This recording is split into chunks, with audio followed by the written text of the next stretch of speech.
And it just, yep, you can maybe hear it. She says recording in progress.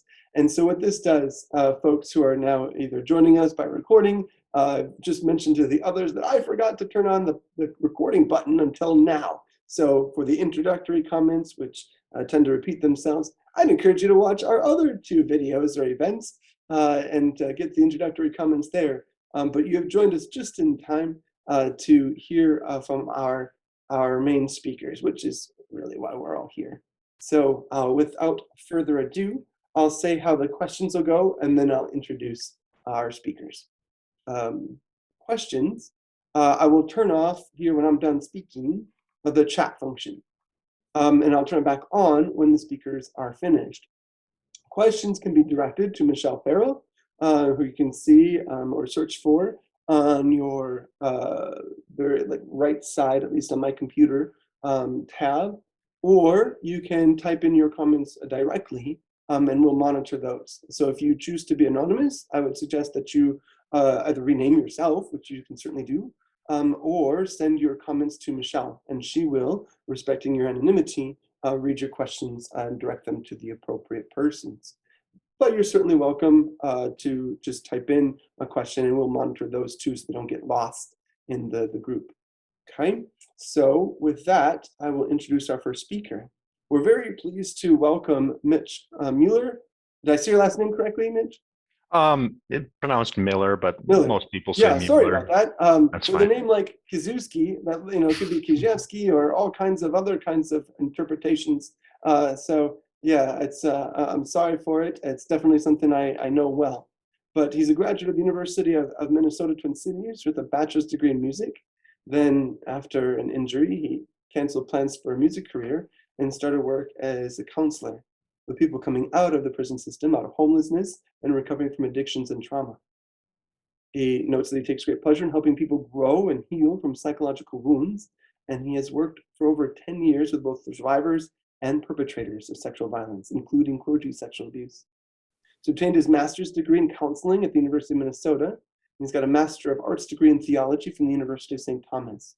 And I've been privileged to hear him before and have benefited a great deal from what he has to share. So I'm happy to welcome you, Mitch, to our group this evening. And without further ado, welcome and take it away. Okay, thank you so much, Father. And first off, I want to say thank you to all of you for coming here tonight. Thank you to all of you for welcoming me to be a part of this space with you. I have so much admiration and respect for the courage that you guys have as survivors to get together and to support each other in the healing process. It's so important.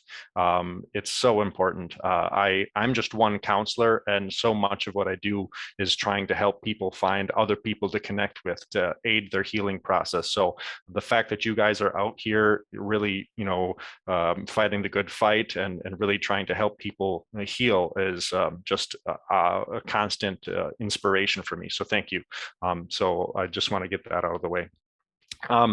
I have a lot of stuff to cover today. I don't think it's going to be possible for me to cover all of it. So I'm going to be moving pretty quickly. I'm a little reassured that we're recording so that if anybody needs to go back and look at the material again.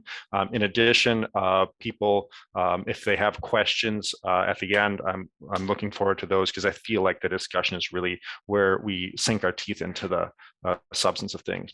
Another just preliminary thing, most of the content that I'm going to be talking about comes from a couple of books. The first book is this one, Why Zebras Don't Get Ulcers. So I highly recommend that. It's a very, very dense book, but extremely helpful, extremely informative, lots of very practical things. And the second one, and that's by Robert Sapolsky. And the second one is The Emotional Brain by a guy named Joseph Ledouche. I don't know how to pronounce that exactly, but yeah, so also that's more focusing on the brain side of things. And the rest of it will be from my clinical experience. I do want to devote as much time as possible to practical coping skills. So I'm going to try to cover basic information as quickly as possible in about 20 minutes. And then I'm going to hopefully have about 20 minutes to cover practical skills for coping with stress. Okay, I'm going to give you guys a rough outline of what I intend to cover. The first thing is I'm going to talk about how anxiety affects the whole body. Then I'm going to talk about the distinction between acute stress and anxiety versus chronic stress and anxiety. Then we're going to talk about unlearned anxiety versus learned anxiety or conditioned anxiety. And then from there, I'll get into the coping strategies. Some of this might be, I do want to give you a little bit of heads up. I will talk a little bit of trauma when I get into the learned anxiety portion. Okay, all right. So first thing, as I said, anxiety affects the whole body. It doesn't just affect one part of the body. It's your whole body does anxiety. It's not just like one little piece of your brain. It's parts of your brain are involved. Your hormones are involved. Your heart is involved. Your lungs are involved. Your whole nervous system changes. When you go into anxiety, you switch from a normal resting state into what's called your sympathetic nervous system, which is, think of that as like stepping on the gas. Your heart rate goes up, you start to breathe more rapidly, your brain sends messages to all kinds of glands all over the place to secrete more adrenaline, to ignore things like insulin. And all this is to motivate you to be able to fight or, to protect yourself or run away from a threat or freeze in the case that you're being, stalked by a predator and you need to camouflage yourself. The diseases from chronic anxiety affect every part of the body, from stress-induced diabetes, ulcers, I just lost my thing. Ulcers, heart attacks, impotence, infertility, migraines. There's very few parts of the body that are not impacted by stress.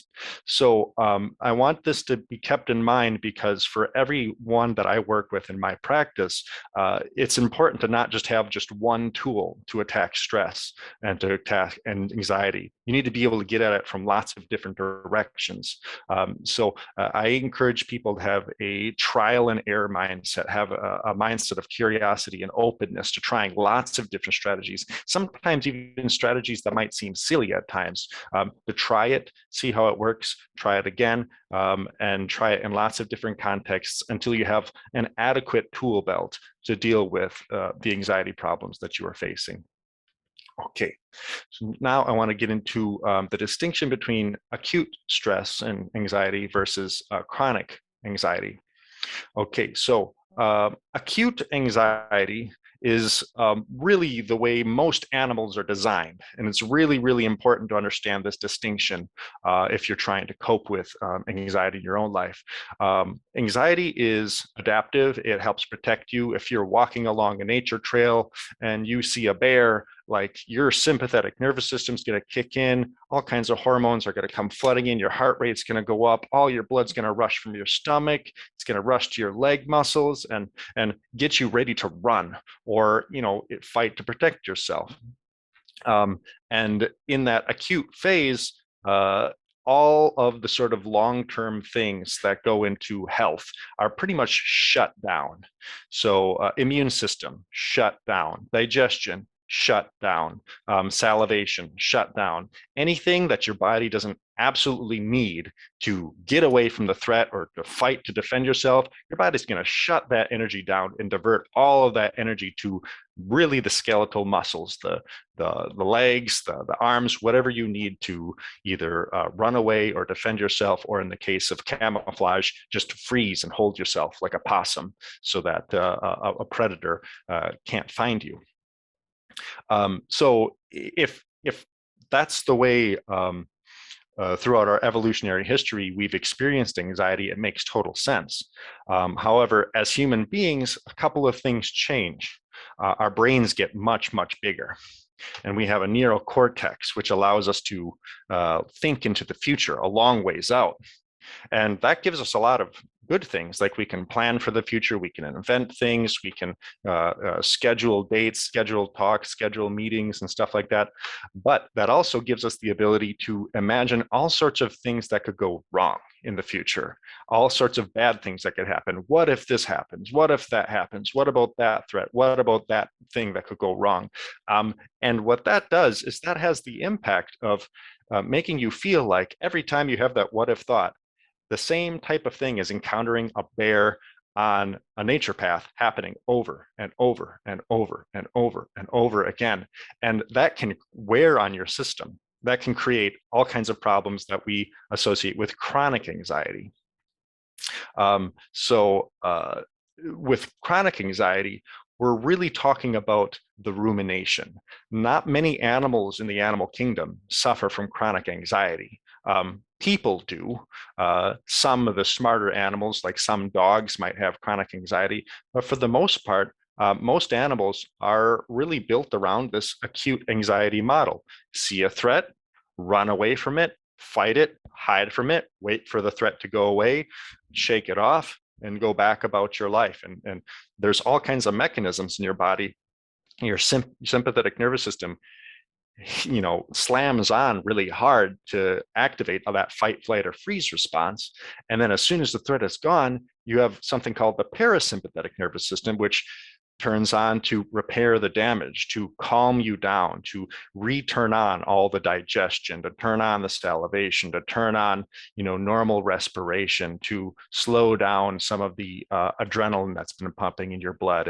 And if you have been running, for instance, and you've run really hard, or if you've been fighting and you've gotten injuries, that's going to help you repair that damage.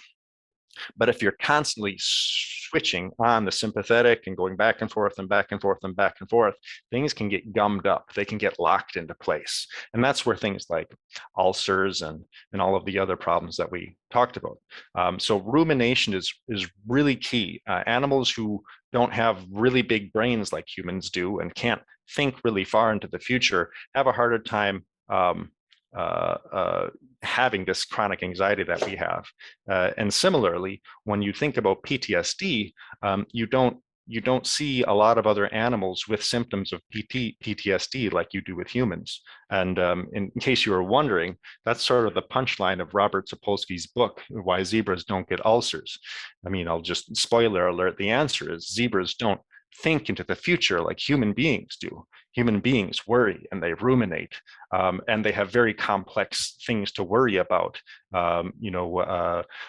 Having a difficult job, being an EMT, having, children, for instance, anything where you're constantly worrying about all kinds of things that could go wrong, or little things are constantly going wrong to reactivate that stress response over and over throughout the day. It's like, again, like you're experiencing a life-threatening stressor, seeing a bear on the pathway over and over and over again. Our bodies aren't adapted really well to handle that. Okay, so that's a little bit about acute anxiety versus chronic anxiety. Okay, so now we're going to talk about unlearned, that is to say, unconditioned anxiety versus conditioned anxiety. Okay, so unconditioned anxiety, a few things I want you guys to know about this is these are things that you're just naturally anxious to. Every human being, well, most human beings come out of the womb, out of the box with built-in things that they're afraid of. Most human beings have an aversion to heights, for instance.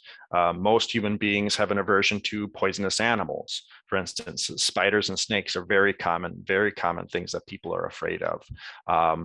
Most human beings are afraid of a lot of diseases. That they're just out of the box. We don't need to teach people to be afraid of these things. You don't need to teach people to be afraid of heights or afraid of suffocation. Most people, if you force them to hold their breath for a really long time, or if you're strangling them, they're going to start to feel really anxious and afraid. You don't need to teach people to be afraid of that.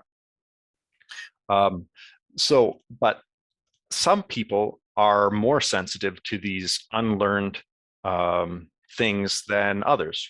And the thing I want you guys to know about this is there's a word for this. We call it trait neuroticism. So you guys might be familiar with personality types. Some of you may have taken like the Myers-Briggs test. Some of you, if you're into like Catholic theology, you might be familiar with the medieval personality types, phlegmatic, melancholic, choleric, that kind of stuff. Throughout history, there have been lots of different ways of getting at and understanding personality differences. Well, in our modern era, we use statistical methods, we use math. And so this trait neuroticism is the result of a lot of research done in the 60s where they took a whole bunch of people, thousands of people, and you gave them a bunch of adjectives to describe themselves. And they ran the adjectives through a bunch of statistics, and they came up with 5 major factors that all the adjectives sort of summarize down to. And it spells the acronym OCEAN. O for openness, C for conscientiousness, E for extroversion, A for agreeableness, and N for neuroticism. So I'll just give a brief summary of what each of them mean. And each of these 5 factors tend to summarize any adjective that you would use to describe people in a fairly robust way. So openness is basically how curious you are. Some people really like life to be very predictable. Some people want to have out there experiences and they're adventurous. That's openness. Some people are high openness, some people are low in openness. Then there's conscientiousness. Conscientiousness is how planful you are, how much you are able to put off in the present something for a future gain. So if you've heard about the marshmallow experiment where they give people or children a marshmallow and they say, if you sit tight and you wait 10 minutes, you can have 2 marshmallows. And some kids do this really, really well, and they can wait and they can have 2 marshmallows. Some of them really can't. Conscientiousness is the word we use for the personality trait for people who are really good at waiting for that second marshmallow. People who are high in conscientiousness are the kind of people who can go to medical school and law school and put long years with very little gain into something in the hopes of returns on investment much farther down the line. People who are very low in conscientiousness, who are people who need fast rewards, who have short attention spans. E is extroversion. I think you guys all probably know what that is. Extroverted people who are high in extroversion, get energy from social interactions. People who are low in extroversion lose energy from social interactions. It's like their battery gets drained and they need to recharge it. So there's not to be confused with social anxiety. Introversion, extroversion, and shyness and social anxiety are all very different things. Then there is the A for agreeableness, and that is how well you want to be regarded by others. Some people really, really are motivated to be liked by others. Other people could care less what other people think of them. So that's a personality factor.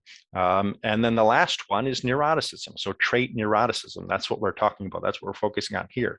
Trait neuroticism is a personality trait that measures your tendency to be prone to negative or depressive feelings. Also, your tendency to fluctuate emotionally. So someone who is high in neuroticism is someone who will easily, if something bad happens, they will very quickly go into a negative mind state. Versus someone who's very low in neuroticism is someone who's pretty hard to shake, pretty hard to rattle. They're pretty solid. And you all probably can think of people in both of those categories. I'm probably in the moderately high neurotic side myself. And that's probably maybe why I got into this business. So because I can relate with people's struggles and try to help them figure it out. So if some people are going to be more prone to these anxious feelings than others. Some people can go on a nature trail and see a bear and be pretty level-headed about it and just be very rational, matter of fact, and they won't have as much sympathetic response, as much of that slamming on the gas, everything moving, all the blood flowing to the legs and away from the stomach, etc., as someone else. If any of you have ever seen the movie Free Solo about Alex Honnold, the guy who he climbed El Capitan, which one of the most dangerous mountains ever, probably the most dangerous mountains. He was the first person ever to do it freestyle without any harnesses, without any cables. He just did it just by hand. And you watch the movie, and it's terrifying to watch. My heart's pounding and stuff. But Alex Honnold, one of the things that was unique about him is he was a very difficult person to scare. And in the course of the movie, they actually did a brain imaging of him and found out that, things that would terrify most people barely registered for him. And so that's one of the things that gave him sort of the chutzpah to even try and climb this mountain in the first place. He was a person who's extremely low in neuroticism, and that's partly why he needed to do exciting things, is because otherwise he was basically bored all of the time. He was also always needed to have some really hyper stimulation just to feel like okay in his skin. So that would be someone low in neuroticism. Okay. All right. So next thing is to talk about learned anxiety. So we just talked about unlearned anxiety and how people come out of the box basically afraid of certain things. Though some people are more afraid than others, most people have pretty universal fears that they're unlearned. But then there's all kinds of things that people can learn to be afraid of. And this is when you take an unlearned fear and you pair it with something else. You actually condition yourself to associate the second thing with the first. And this is the way that trauma works. Some of you may have taken a psychology class where you learned about Pavlov and his dogs. Pavlov was this Russian guy around the turn of the 19th to 20th century, and he was studying dogs, and he would ring a bell and then give dogs some food. And he found that after doing that for a while, the dogs would salivate just after ringing the bell. Dogs normally salivate when they're given food. Again, that goes back to that unlearned anxiety thing. It's an unconditioned response. But when he combined the two after a while, the dogs made this association between bell and food in their mind.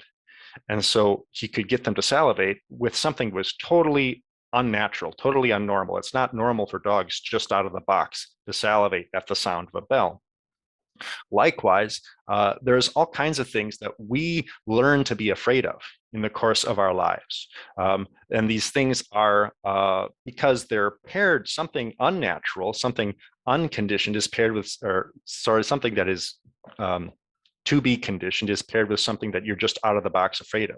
So for instance, if you are at a fair and you're on a roller coaster and the roller coaster has an accident, and you can smell popcorn while you're riding the roller coaster, and there's this very terrifying thing, and you don't know if you're going to survive.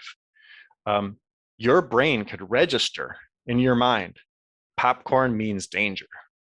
And then maybe a year later, maybe even several years later, you go to a movie theater and you haven't smelled popcorn like that in so long. Maybe you're not a big popcorn person, and you smell that popcorn, and maybe you're watching Forrest Gump or some Pixar movie or something that you have no reason to be afraid of, but you smell that smell and it reminds you of the threat, and your heart starts to race. You start to breathe more rapidly. You might not even know what it is, but you know that you're afraid. That's the way learned anxiety works. And trauma is like the most obvious example of it, but there's all kinds of other ways that it could happen. When you're traumatized, everything that happens, your sights, your smells, your sounds, your tastes, your physical sensations, your body takes a snapshot of everything that's coming in through your senses in that moment. It just sort of like takes like a little like sample, and it basically sends it into your memory, and it says, remember this because you almost died.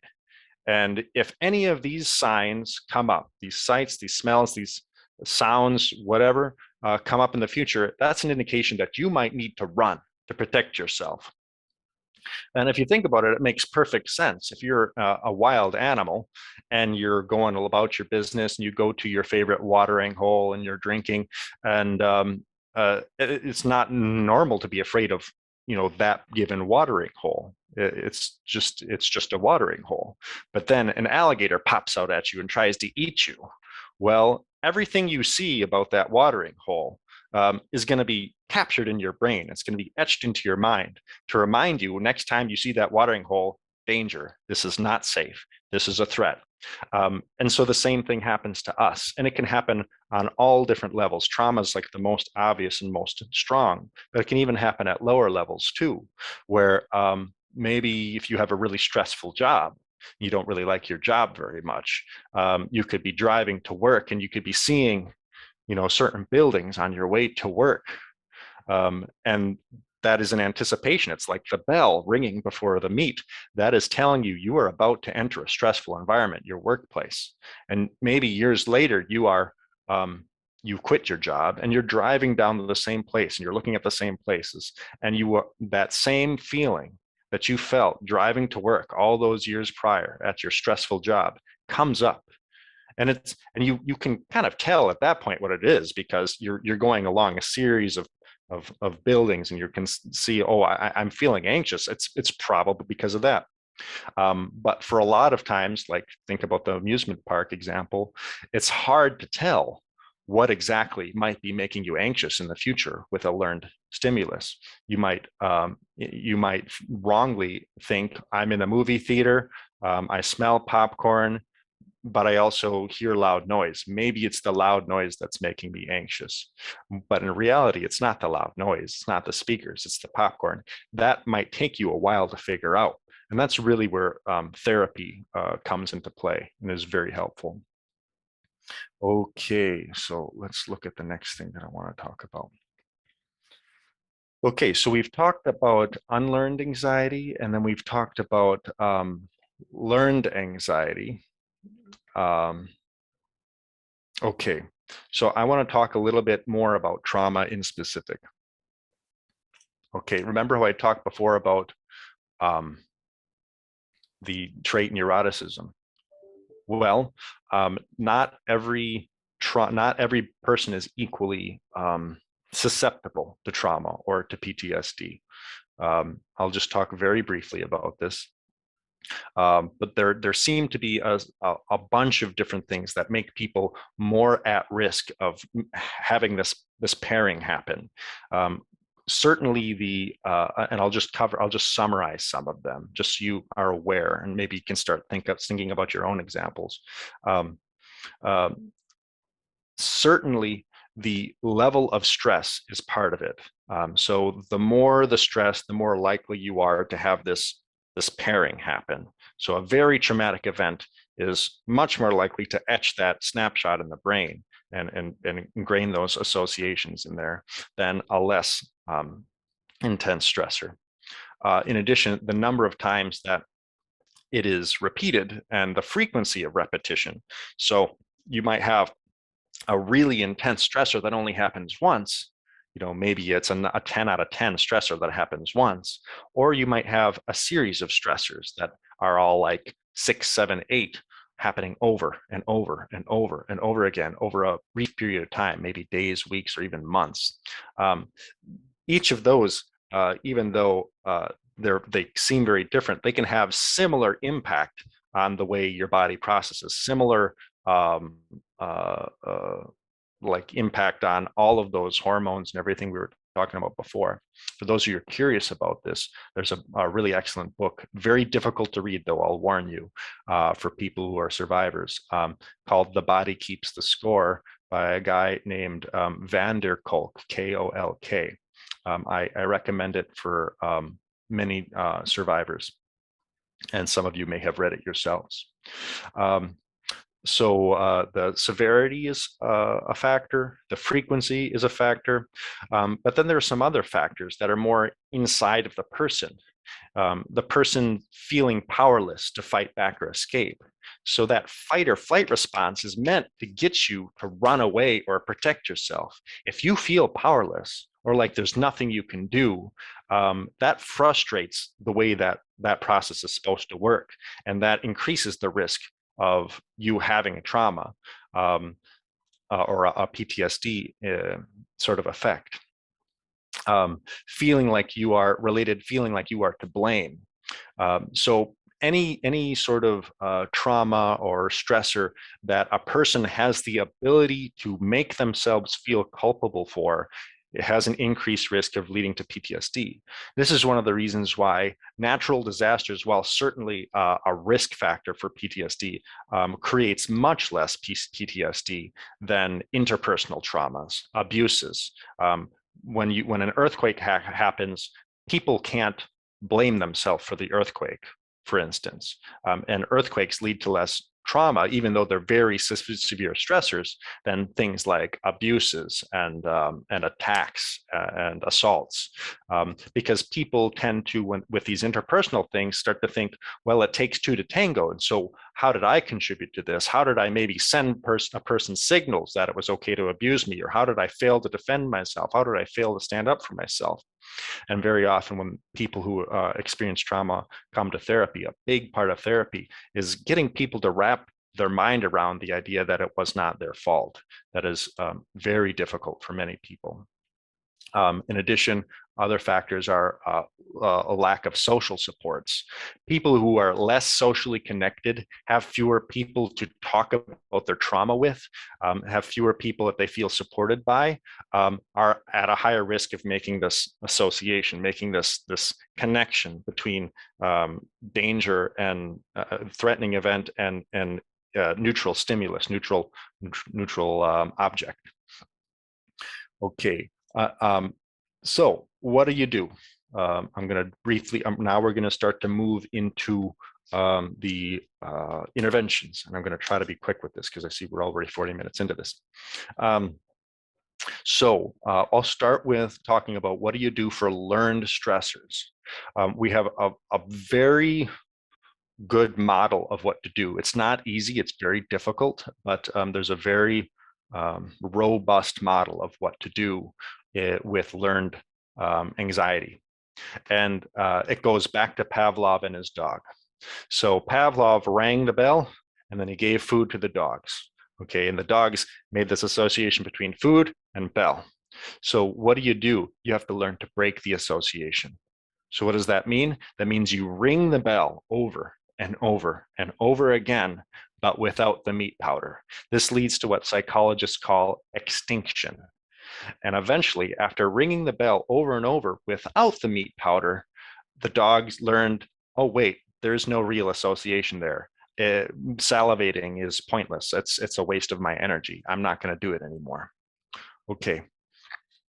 So in the case of trauma, this is where it gets really, really difficult. You actually expose yourself to that neutral thing that you are afraid of over and over and over again. So let's go back to the popcorn thing. The person who's being caused anxiety just by the smell of popcorn because it's reminding them of a traumatic event, the thing to do is put that person in a safe environment where there's minimal chances that they can feel threatened and make them smell popcorn over and over and over again. And what's going to happen is their anxiety is going to skyrocket because they're going to think popcorn danger, popcorn danger, popcorn danger. But if they hold that space long enough, it will start to come down. It's like an airplane that has to land. It has to land. So the difficult part in therapy there is holding that space. Most people have a hard time holding that space because it's scary. Their heart's racing, they're sweating bullets, and everything's telling them to fight or run away. But it's just popcorn. And I have to keep telling the person, if it's a client of mine, look, it's just popcorn. It's just popcorn. It's just popcorn. It's not dangerous. It's not a bear. It's not a car crash. It's just popcorn. And progressively get the person more and more exposed to popcorn, maybe to the point where they can even eat the popcorn and be okay and realize that it's not going to kill them. Okay, so that's the way almost every single treatment for PTSD in therapy is based around those fundamental premises. There's a lot of variations, but it's all based around those fundamental ideas for the most part. Now, a point I need to make here. A little bit of brain science. Okay, so you've got your brain, you got the lower parts of your brain are a lizard brain. You know, this is ancient parts from long time ago. And the farther up you go and the farther forward you go, the more of a primate brain, the more human you get. So up here, your neocortex is the most recent evolutionary part of the brain. This part of the brain is stuff that only we humans have. Other animals don't have this part, this cortex here, which enables us to think in the future, to plan, to do complex math.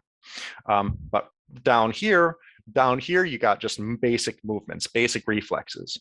And in the middle, between here and down here, like right about at where your ears are, is the limbic system. That's where your amygdala is, that's where your hypothalamus is. And that's where a lot of your, all mammals have that. So dogs have that limbic system. Mice, lab rats have that limbic system. And it's pretty much the same across all different species. So when you see a threat, two signals go. You have one signal going into your neocortex, which is going to help you reason and understand what it is that's threatening you and try to come up with a plan of what to do. But then you have a second signal that goes straight to the amygdala. Now, what's the amygdala? The amygdala is the place that is pretty much responsible primarily for that fight, flight, or freeze response. The amygdala is like the danger Will Robinson button. It's like the panic button of your brain. It handles fear, it handles anxiety, it handles anger, anything where you need to either fight or run away or freeze to try and camouflage yourself. That's the primary job of the amygdala. So, so why two signals? Well, if you just rely on the signal that goes to your cortex, you're not going to be able to react fast enough. So you have a second signal that goes here to your amygdala. And it's so fast that people will have their amygdala activated and not even know what's activating it. And we know this because I can show you a video at maybe 10,000 frames per second, really fast. And then I can put, for one frame out of that 10,000 frames per second, I can put a really scary image. Maybe it's a growling dog leaping at the camera, or maybe it's a snake, or maybe it's someone injured. And you can't consciously know that you've seen that image because it's gone by so fast. You don't even know you saw it. But the amygdala saw it. That signal is there. It didn't register in the cortex, but it registered in the amygdala. So this is another thing that makes it difficult for people to know what's traumatizing them, what's making them anxious, because there's all kinds of things that could be coming in that are not making it to their conscious brain. They're going straight to their danger Will Robinson brain. And the more you experience this, the more that nerve pathway gets strengthened, and your body gets more and more in a state of readiness to run away or fight. And so it's sort of like this feedback loop. And so people who are severely stressed once are going to be more prone to have that signal go through the second time and then the third time, and it's just going to keep building on itself. So that's important to know. The second thing that's important to know is that snapshot that we took before that got in the amygdala, that snapshot, of the popcorn and of the, the circus music or whatever was going on in that moment, that snapshot never goes away. It's in there permanently. It doesn't go away. And so when we're doing therapy and we're trying to make sense of this stuff, the strategy is not to get rid of it. A lot of people, when they come to therapy or they come to a doctor, and they want their anxiety gone, they want it taken away. Most often, that's not what we're trying to do. We're actually trying to strengthen the cortex. We're trying to strengthen the conscious brain. That's what we're doing when we're giving someone popcorn and telling them, this is just popcorn. This is just popcorn. This is just popcorn. We're not weakening the anxiety response. We're strengthening the conscious response. We're strengthening the rational response. Weakening the anxiety response is usually not the way to go. There are things you can do with medication, but it can be dangerous because the medications that do that can be really addictive and have a risk of actually killing you via shutting your heart and lungs down, because the medications that calm that down calm everything down. They're called benzodiazepines, like Xanax and Valium. And the only way they work is by carpet bombing your entire central nervous system, and they slow everything down. And that's how you get the amygdala to slow down too. So those of you who have experienced trauma,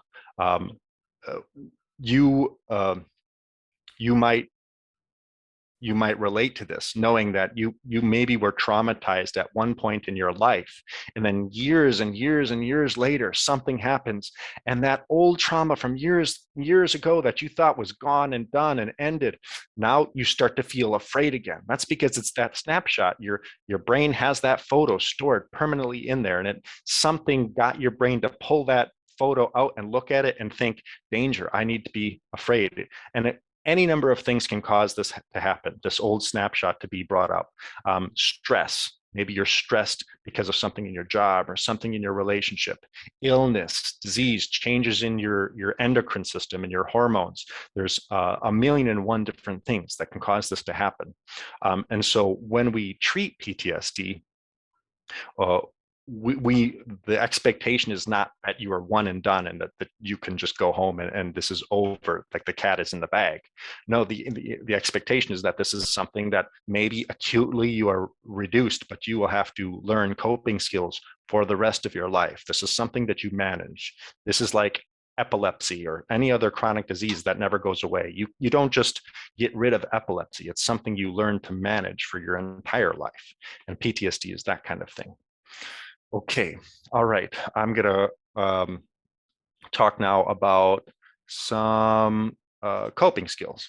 All right. So coping skills, there's two, I just want to quote Aristotle here because I think it's really helpful. Aristotle says, anybody can be angry, that is easy, but to be angry with the right person, to the right degree, at the right time, for the right purpose, in the right way, that's really difficult. And not everybody can do that.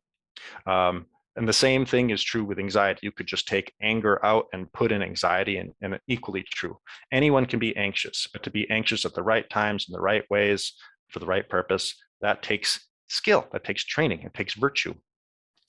So what these interventions are designed to do is help you build that. Okay, so I started by talking about how anxiety affects the entire body. And I'm going to give you a few different things that you can do at different levels of the body. The first thing is for your skeletal muscles, we have progressive muscle relaxation. Okay, and we're going to do this just quick and dirty. You guys will get the concept. But basically, you start by clenching your muscles. Maybe it's your fists, maybe it's your arm, maybe it's your back, maybe it's your buttocks. And you just clench them real tight. Clench, clench, clench, clench, clench, clench, clench, clench, clench. And then you relax. And then you pick a different muscle group. Maybe it's your arms now. You tight, tight, tight, tight, tight, tight, tight, tight, tight, as much as you can, and then relax. And then maybe it's your stomach muscles. You just tight, tight, tight, tight, tight, tight, tight. You squeeze your chest, squeeze your stomach, tight, tight, tight, and relax. And maybe it's your shoulders and your neck. Tight, tight, tight, tight, tight, tight, tight, tight, tight, tight, tight, tight, tight. Relax. This does a couple of things. For those of you who have chronic tension in your muscles, it helps you realize that you have chronic tension, because a lot of people carry tons of tension in their muscles and don't even realize it. But as soon as you willfully tense up, you start to realize, oh my gosh, I really didn't tense up that much. Well, that's because you're constantly tensing. And then you notice the difference between tense and relaxation, tense, relaxation. And then you just more consciously program yourself to pay attention to that throughout the day. And you can pick any body part, and you can take as much or as little time to do that as you want. So that's one thing that you can do. Okay, the next thing, breathing exercises. Okay, so we've talked a little bit about sympathetic and parasympathetic. This is really, really important to understand. So sympathetic, as we talked about, is sort of like stepping on the gas pedal. That's your fight, flight, or freeze response. The parasympathetic is like stepping on the brakes. It's the opposite. It's like the repair. It's the calm down. So sympathetic, if you're afraid, that's going to kick on. Or if you're in a sporting event, you're a football player, you're psyching yourself up and you're ready to go out there and fight, that's sympathetic. But if you just had a big Thanksgiving dinner and you're around family and that's going to be parasympathetic. That's going to tell you to calm down, to rest, relax. This is the time to repair, to grow, etc. The single thing that we have gives us most direct control over the sympathetic and parasympathetic nervous system is our breathing. If you want to turn on sympathetic really hard, breathe shallow, fast, short breaths. Any of you who like to watch lots of sports may have seen athletes do this to activate themselves. Every time you take in those fast inhalations, your body turns on the sympathetic system just a little bit. Then if you want to turn on the parasympathetic, you do the opposite. Deep,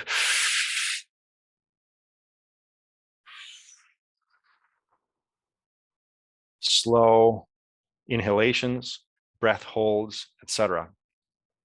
There's 1,000,001 different strategies for dealing with sympathetic and parasympathetic through breathing. A lot of meditation techniques are built around this. I'm going to just teach you one.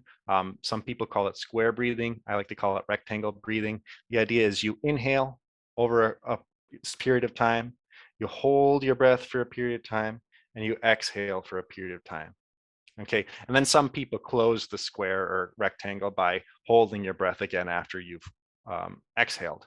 So what that might look like, and if those of you want to, if you don't have any like cardiac problems or breathing problems and you're in a safe place, you can do it with me. I'm going to inhale for 10 seconds. I'm going to hold my breath just a little bit longer. I'm going to just do it 12 seconds. And then I'm going to exhale for 10 seconds. And then we can hold for 12 seconds. Okay. All right. And ready. And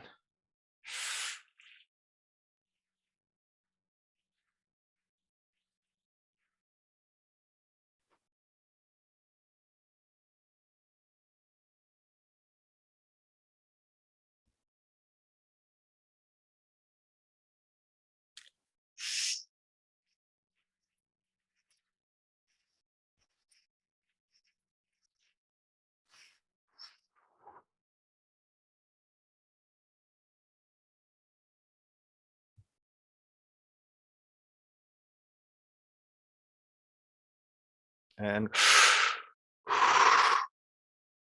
when I do that and when I teach that to people, I recommend breathing through your teeth so that you have enough back pressure, and breathing out through your teeth so you have enough back pressure. Otherwise, a lot of people just inhale fast. They go, and then they've got nowhere to go.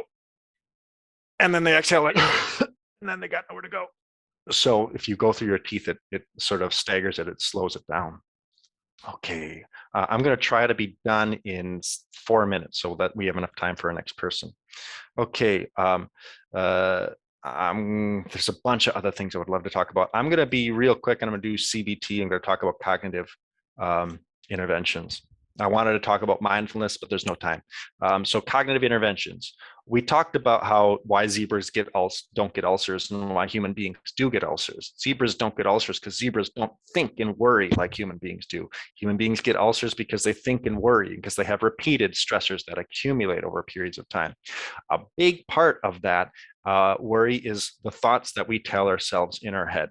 Okay, so I'm going to just give a quick example of this: cognitive therapy. Cognitive therapy is based around the same basic idea as the Pavlovian conditioning, but it's easier to understand it if you think about the old cartoons with the angel and the demon sitting on your shoulders. Okay, so the demon sitting on one side is your thoughts that are making you more anxious. So like I was thinking about this yesterday as I was preparing for this talk. I was very anxious. I was like, oh my gosh, I better do a good job.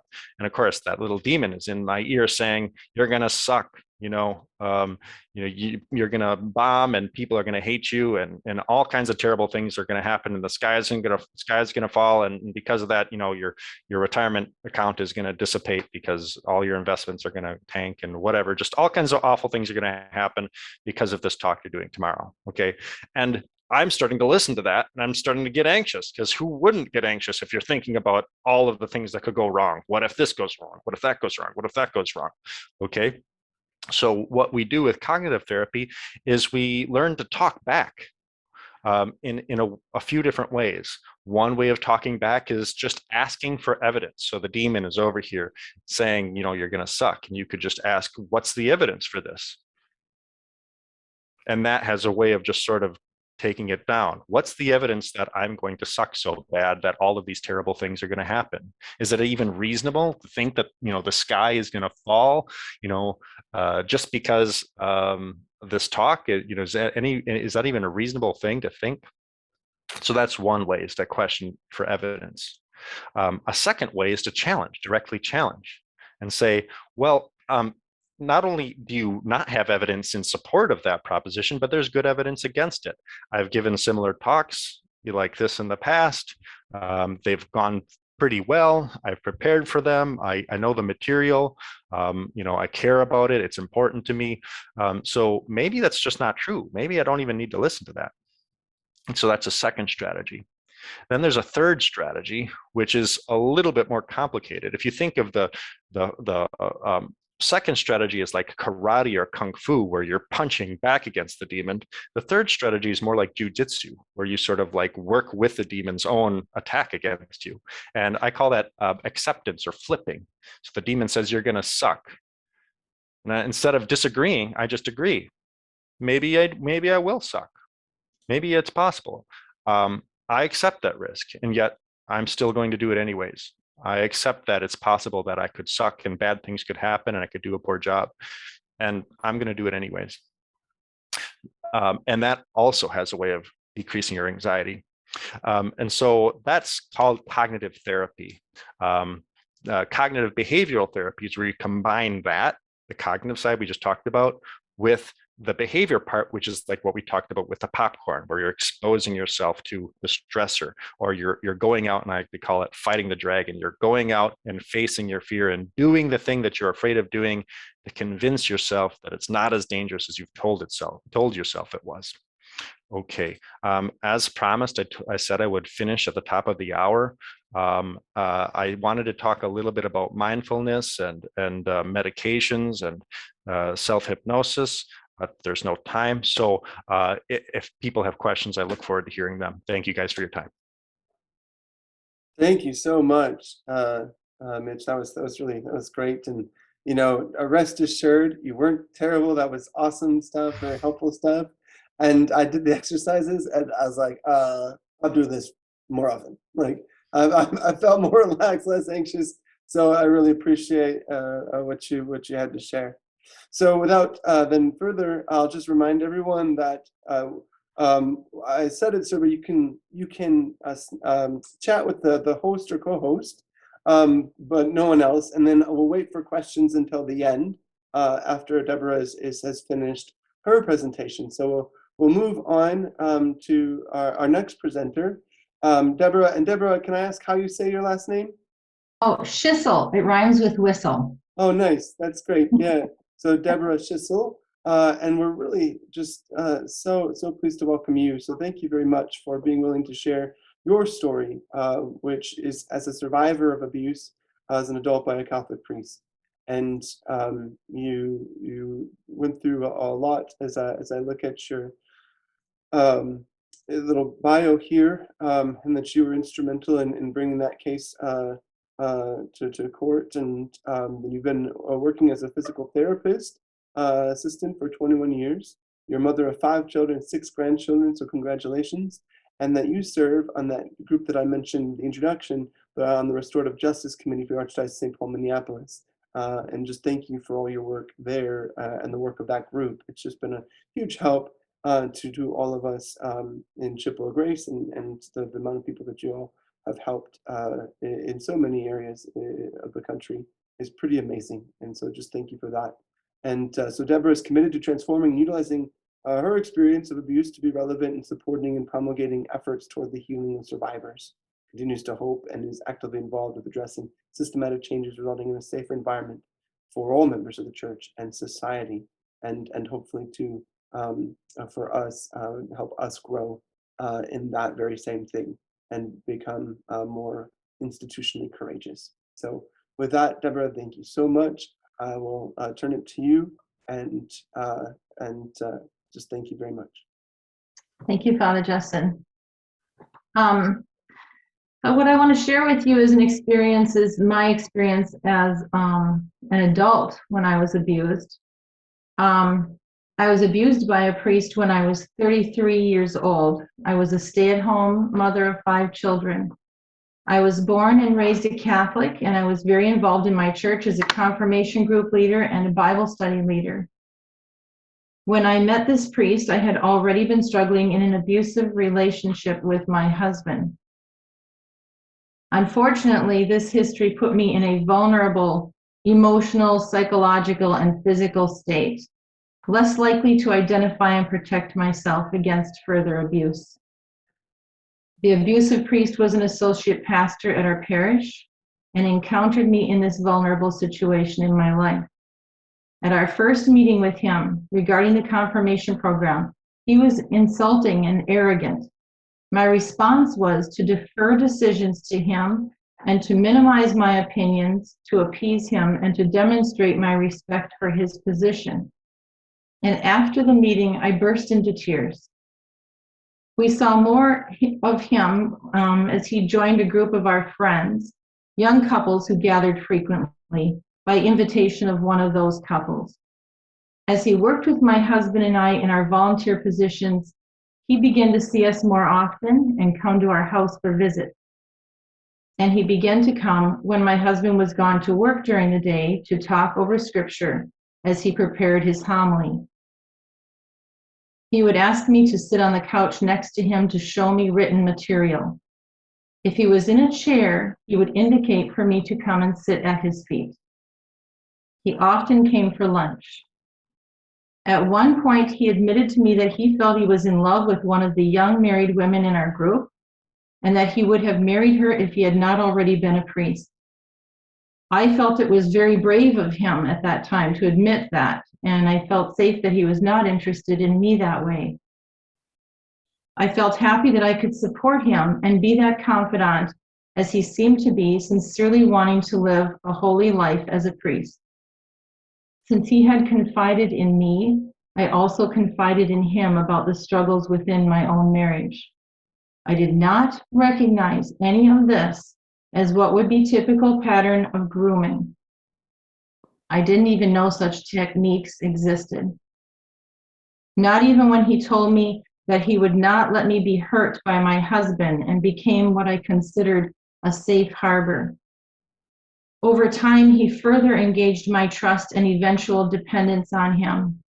What he wanted in return was more of my time away from my husband and children, more emotional support and attention, more license to touch me, and eventually sexual favors. And he went on to abuse me while I lived in shame and fear. The abuse continued through the breakdown of my marriage and divorce. And I want you to know that this is how the church responded to me, the authority persons in the church. While my husband and I were separated, and an order for protection against him was enforced, he presented the Vicar General of the diocese with a list of allegations regarding the priest. I was called by the Vicar General to come in and speak with them, but I was not allowed to know what complaints my spouse had made when I asked. Of course, I agreed, since I considered myself to be under the authority of the church. I had no idea what to expect. Prior to the date of the meeting, I attended a pre-scheduled counseling session with an elderly priest that I had been counseled by since my separation from my husband. He took control of this session immediately, presenting me with a list of questions that he'd been told to ask me by his superiors. The questions were humiliating and belittling. He took notes on my answers, but he did not comment or explain their purpose. Then the day for the meeting arrived. On the grounds of the diocese offices, I was ushered in to sit at a table with 4 other priests. I had no woman or advocate to sit with me, and there was my counselor sitting on their side of the table. My abuser was also present, sitting with his fellow clergy and taking notes. I was accused of inappropriate behavior and seduction of a priest, and told that I was not to attend my current parish any longer. This meant taking my children with me away from their friends and support group during the process of the divorce to an unfamiliar community. It left me feeling stunned, abandoned, without a parish to belong to, humiliated, judged, and isolated. In fact, it makes me think now of the woman dragged in front of Jesus and accused of adultery. None of the abusive men in my life were being accused or identified as such. I was told to take care of my marriage, implying any problems we had, and they did know of the abuse that I suffered from my husband, was due to my failure as a wife. Was I willing to have marriage counseling, I was asked. I was absolutely willing to do anything that might help. I followed up with a deacon who was being provided by the diocese to give us marriage counseling. And he told me after psychological testing that we were asked to undergo and that we both agreed to, that my husband was basically unable to make a commitment. This counselor also witnessed the ongoing abuse and multiple affairs my husband was engaged in throughout the brief number of counseling sessions we had, and he advised me to divorce him. My children and I returned to our parish. However, my sexual abuse at the hands of the priest continued, and it went on for 9 years. The church authorities, so eager to accuse and direct my behavior, did nothing to obstruct his ability to abuse me.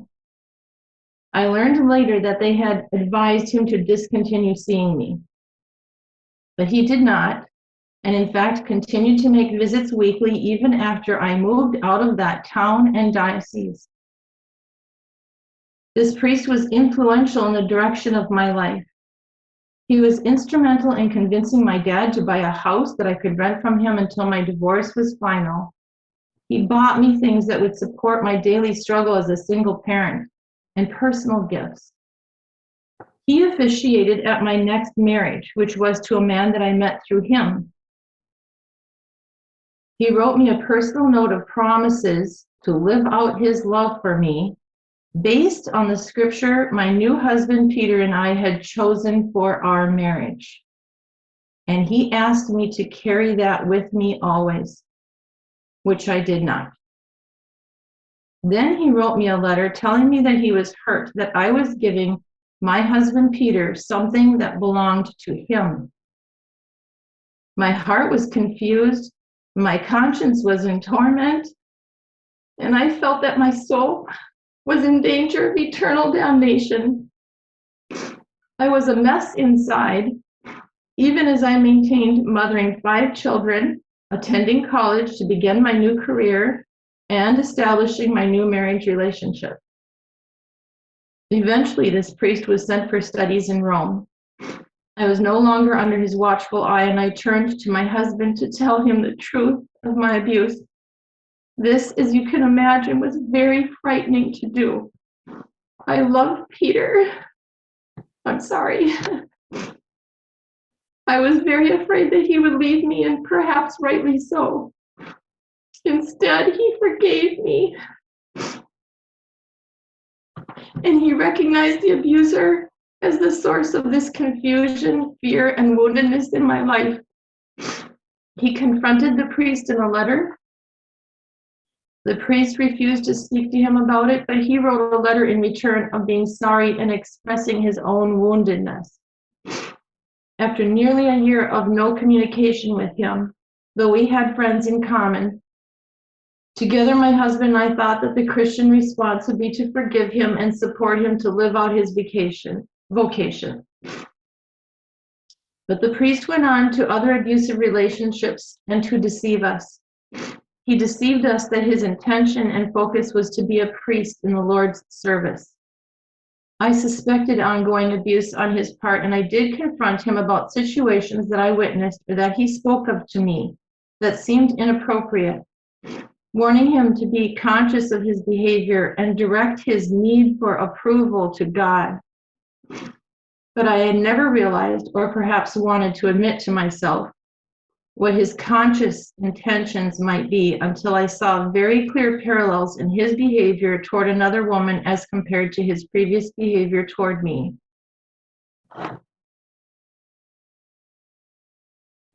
It struck my husband and I that we had been gaslighted and that he may be using multiple women this way. I felt his continued relationship with us, his favors of dinners out, visits to our home, and even vacations with us that he initiated was his way of keeping us silent, a suspicion that had been lurking in my heart a long time. Together, my husband and I attended a SNAP meeting, that is Survivors Network for those abused by priests and religious. I found support and clarification there that this was abuse. I had been groomed, a new term for me, and that it can happen at the hands of a priest.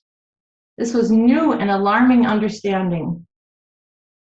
It was a harsh realization, but it was also incredibly freeing. It was the beginning of a healing journey. Within 6 months, through which I attended counseling for myself from a secular source, I went on to make a police report.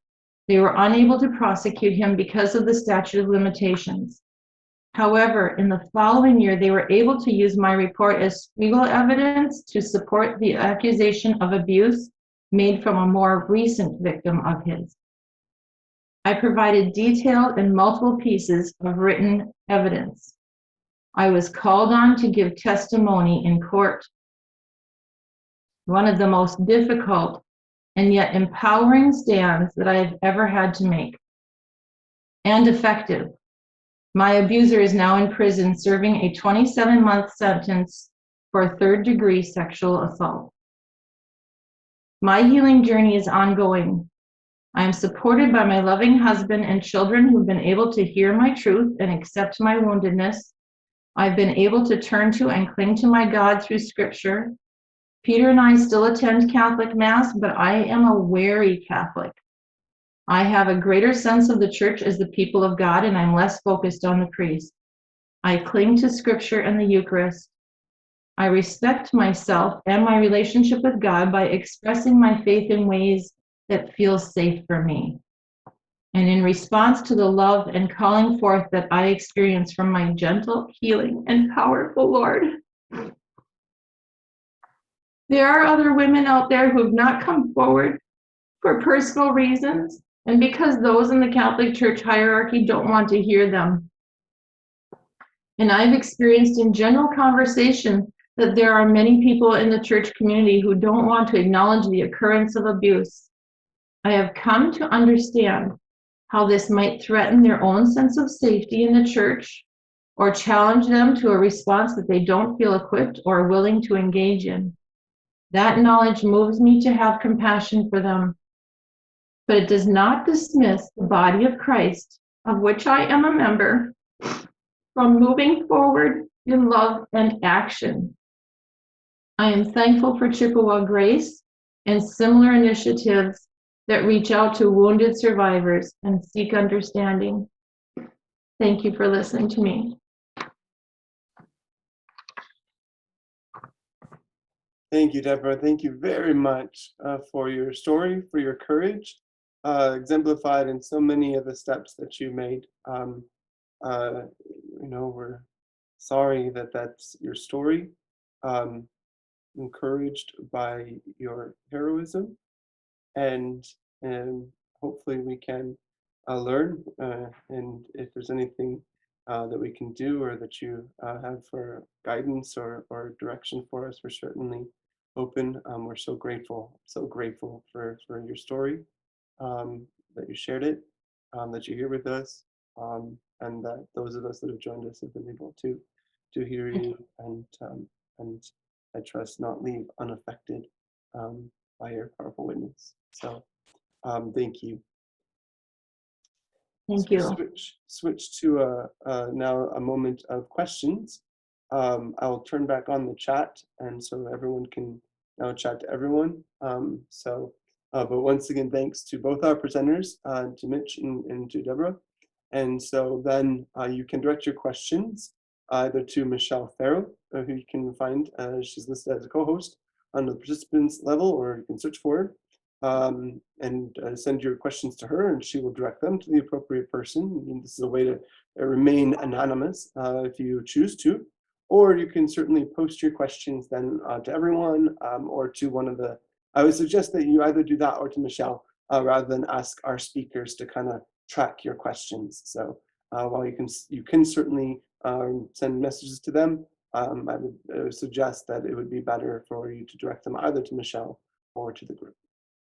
So, any questions?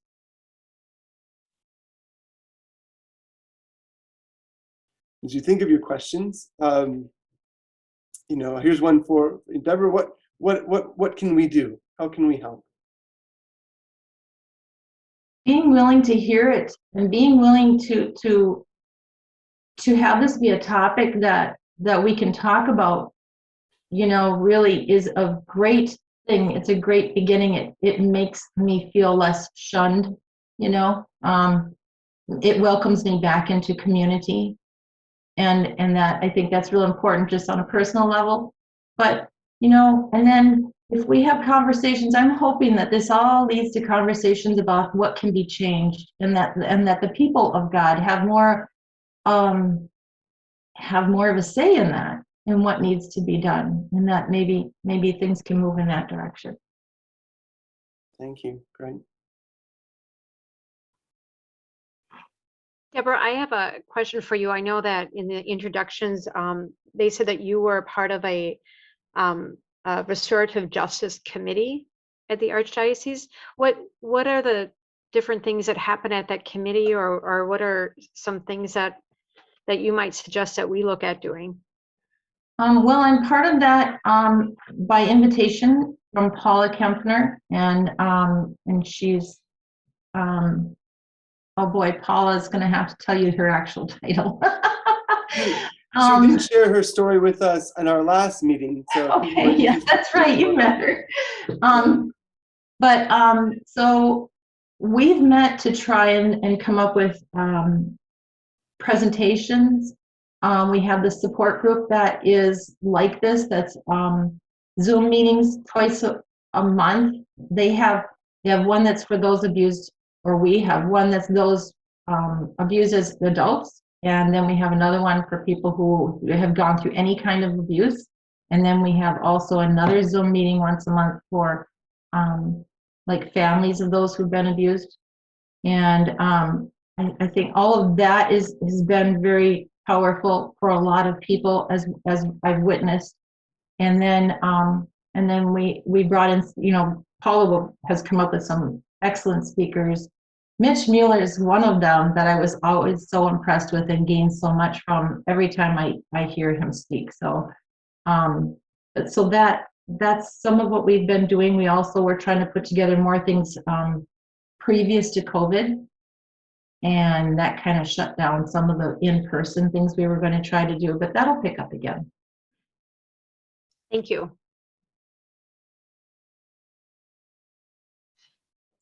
Mitch, from your perspective as a counselor, any advice to either priests, for myself? I noticed that we have a few other priests that are joining us, or that certainly I know that watch it after we post it. So if there's some advice there, or maybe the pew sitter in the pew, perhaps those affected through secondary trauma, or perhaps even those survivors or victims that are in that process. So, I mean, open-ended, but I'll just throw that out there if you wanted to give us any suggestions. Um, sure. Yeah, that's an excellent question. I mean, that's a huge, huge topic. There's a million and one things that could be done. I think I agree with Deborah that the first and most important thing is talking about it, and being willing to listen, and to listen and take it seriously. Because I know there's a lot of people who listen and it's just like in one ear and out the other. And I have, in my time, with, I won't say any names, but I have seen certain priests and certain seminarians in on conversations like this, and it's just like, it just doesn't sink in. It just doesn't. And I think for a lot of people, it's I'm going to give a bit of a trigger warning. This is going to maybe hit close to home for some people. But think of a family, okay? When there's sexual abuse in a family, say it's between siblings or between a parent and a child, you would think that when that abuse is discovered, everybody would huddle around the survivor of the abuse, the victim of that abuse, and try to give them what they need to heal. Like that seems the logical thing that would happen. Very often, I don't know how often the percentage breakdown, but very often the exact opposite happens. The family shuns the victim. The family shuns the survivor because they are ashamed. And rather than help the person heal, they shut that person down and they shut them out and they treat them like a leper because that person carries that secret they are afraid to deal with. The same thing happens in the church. The church is like a giant dysfunctional family. Let's face it, it is. And I have seen this happen with clergy, is clergy treat survivors the same way a lot of families treat survivors of sexual abuse within their own families. They shun them. They're afraid to deal with them. They're afraid that it'll rock their own faith, looking at the humanity of the church, and they sort of retreat to this crystal palace view of the church and of their vocation that is just not at all real, and it's not at all the vision of priesthood that Christ gives us. And so I'd say, if I'm going to say anything, I'd say that's the most important thing. Listen and take it seriously and be human. Just be a mensch, don't see yourself as like hovering above the human experience. See yourself as in the experience, trying to lift it up from within. Carry the cross with people. Don't be afraid to suffer with people. That's so important. Thank you. I do have one comment, and I'm not sure if it's anonymous or not, so I'll just refrain from using the name, but they say, thank you for sharing. I have found this wonderful. Yes, Paula is great and helpful. I feel we need clergy caring and involved. They are not trauma aware at all. Priests and bishops absolutely re-injure and shun survivors. I wish it would be mandated education for clergy. That's the comment. Thank you for that. That's a great comment, and I'm sure she won't mind. She's mentioned it before, but anyhow, I get a message here that says keep the conversation going in seminaries. I do am in a unique position to be able to make good on that in instruction, so I do plan to, and certainly some of the seminarians here at St. Francis know that we've talked about it, even just in kind of casual conversation, is what I'm doing this evening. So it's a small step, but we'll look to make others for sure, and to make seminarians, starting with seminarians, and then training them up right to be trauma sensitive. And so hopefully through these kinds of presentations that are then made available through all sorts of means of, this is a plug for our website or Facebook page, and others like it, Awake Milwaukee. They're so happy to help and to offer guidance and instruction and information, formation. and then also that Committee for Restorative Justice for the Archdiocese of St. Paul, Minneapolis also have offered their groups, their contacts, their information to everyone. Anything else?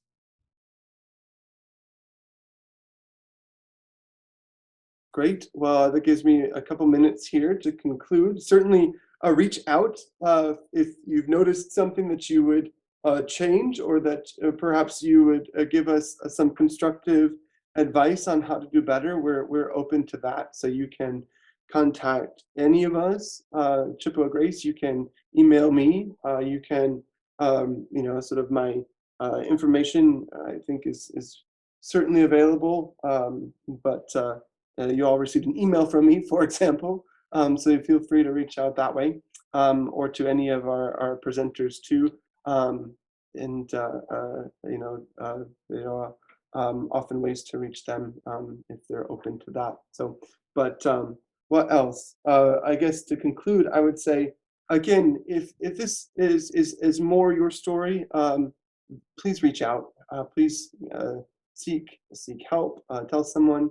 And keep telling until there's movement, there's motion towards towards a healing process, or till you have your story heard. And so we're here for those purposes. And you mentioned some of our friends that are also willing to help. You can always go to the authorities. There's pages to report sexual abuse through the Diocese of La Crosse. There's resources available on our website, chippewagrace.org, and then pay attention to our next events. There is one scheduled, I guess, although I have to, I don't know it. So Michelle, do you know? We are in the process of planning another one for January. So we are hoping that if anyone has suggestions for speakers or topics, that we would love to hear from you. Great. So just pay attention to that. We'll certainly let you all know for having joined us today when our next one is. And just again, I can reiterate this, just thank you. Thank you all for being part of this. And if you needed a sense of hope, this is certainly what I walk away from these meetings. None of these would be possible, I don't think, certainly without the good work of our brothers and sisters, but also really without COVID. And so it's a hard thing to be thankful, especially as all these things constantly are changing. But the push to go virtual made a lot of these things possible. And so while we're maybe looking for silver linings, and hopefully it's over soon so that we can continue to do more, what we're witnessing and being part of is fruits that certainly occurred because of that need to go virtual. So a little bit of hope in times I think that we need it. And then finally, a couple of things maybe I'll just share with the group. There will be information coming out if the construction hasn't already started. We'll have a memorial monument in memory and kind of encouraging awareness of survivors and victims of clergy sexual abuse on the grounds of Holy Ghost Parish. It'll be it's an artistic piece. It's spoken already to a lot of victims and victim survivors. So just, when we become more aware, and there'll be pamphlets explaining it, I'll certainly throw that out there to you as maybe another sign of where we're going. But everything's been approved, and I think everything is moving in that direction. And if construction hasn't started yet, it will soon. But hopefully that will be another way of just awareness and formation and prayer. And so then, with that, there was one other announcement too, and that was just a reiteration of that that book, that The Body Keeps the Score. So she's mentioned that I could thank her before, but Renee Norman encourages us all. Thank you so much for all of your help and organizing us and moving us forward. I'm so grateful for your example and the way that you have taught me. But she encourages us all to take a look at that book, The Body Keeps the Score, as something that really does speak to the victim's experience, and maybe helps then the victim's family understand a little bit more that experience. So with that, we'll assure everybody of prayers. Mitch, in your ministry, for sure, you've got our prayers. Deborah, for your work and just process of ongoing healing too, and then certainly for all of us. In the name of the Father, and of the Son, and of the Holy Spirit, amen. Lord, Holy Spirit, we ask that you come to heal all of us here present and fill us with your gifts to empower us all to help our community grow and to heal our church, to heal from these effects of clergy sexual abuse, to grow in our formation, in our knowledge, help us grow also in our action. We ask for the intercession of our patron saints, our guardian angels, St. Joseph, Mary, our mother, and St. Maria Goretti, and all our patrons, that they continue to intercede for us and give us confidence in your goodness and your love. And the hope that then comes from you. We ask this in your name. Amen. The Lord be with you and with your spirit. May Maria bless you, the Father, and the Son, and the Holy Spirit. Amen. Again, thank you all for giving us your Thursday evening. And we'll just, we'll keep each other in prayer, and we'll see you next time. Thank you all.